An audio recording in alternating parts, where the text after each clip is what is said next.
Warga usulkan anggota dewan harus minimal S2 dan TOEFL di atas 500.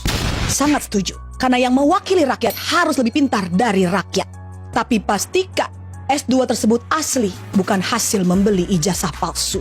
Jangan ada lagi anggota parlemen yang hanya lulusan SMA, sedangkan di perusahaan swasta yang memberikan gaji UMR tanpa tunjangan mega bintang mengharuskan setiap pelamarnya minimal S1.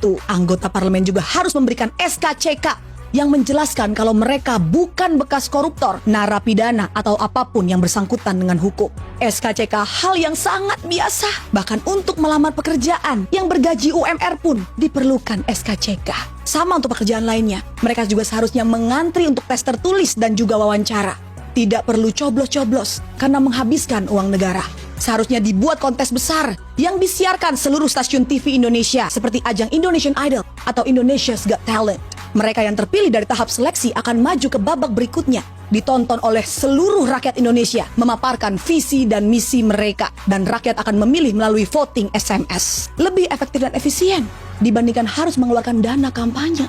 Tidak perlu mencetak kaos, baliho, pasang spanduk, dan juga mengeluarkan amplop-amplop serangan fajar. Dana pemilu yang sangat besar dan bernominal fantastis bisa menjadi buah simalakama bagi para calon legislatif. Jika mereka salah logika, dana kampanye bisa mereka anggap sebagai dana investasi untuk pekerjaan yang akan mereka dapatkan. Akhirnya ketika mendapatkan pekerjaan tersebut, alih-alih menyuarakan aspirasi rakyat, mereka malah mengganyang uang rakyat.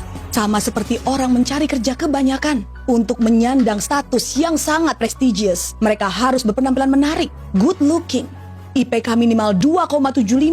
Mereka harus bisa Microsoft Office dan Canva untuk membuat presentasi. Mereka juga harus pandai berpublic speaking agar di depan pers tidak mengatakan rakyat tolol sedunia.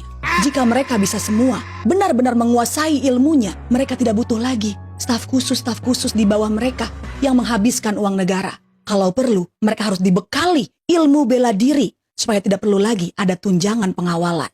Tunjangan rumah juga harus ditiadakan. Halaman gedung MPR, DPR masih sangat luas. Masih cukup untuk dibangun rumah susun ataupun apartemen agar mereka tidak kena macet di jalan. Dari apartemen di halaman DPR MPR, mereka bisa turun jalan kaki dan menyehatkan badan. Tidak perlu rapat di hotel-hotel bintang 5. Karena kembali lagi, semua itu menghabiskan uang negara. Jika akses ke DPR tinggal berjalan kaki, mereka tidak perlu lagi pengawalan khusus ninu-ninu, tetot-tetot. Karena sesungguhnya hanya ambulans dan damkar yang berhak dapat perlakuan istimewa di jalan.